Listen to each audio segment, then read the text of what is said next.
My sister's name was Lynette Godfrey, and she had a troubled childhood, I guess. She had some sexual abuse in her background, and then she started running away from home and got involved with drugs and other things that then led to a diagnosis of mental illness, and eventually landed her on the streets of San Diego, selling herself for drugs or for a place to stay, and it was very hard.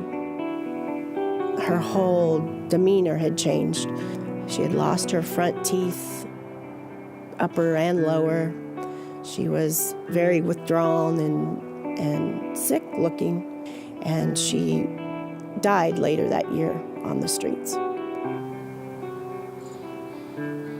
My family was very religious as I was growing up, and they initially thought she was possessed or demonized, and mental illness, sexual abuse, any of those kind of things they were things families hid in the closet, and they didn't come out and talk about those things. I think if she had had that option to talk to people, maybe a diagnosis could have came sooner to where she could have gotten help. But by the time the diagnosis came, she was already an adult, and you can't force the treatment on her. So she would go in for mandatory 48-hour holds just to determine where she's at, and she could pull herself together for 48 hours because she wanted the next fix.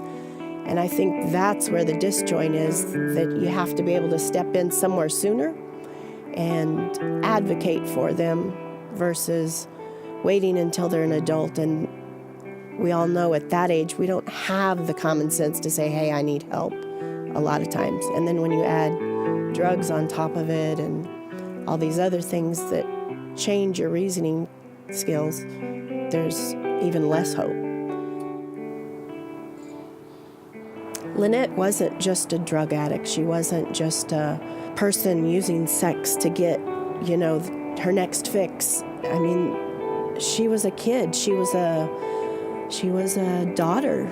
She had a mother and a father that loved her, and she was struggling to find her way, and she, in my opinion, fell through the cracks. And she deserves to be loved just like anybody else.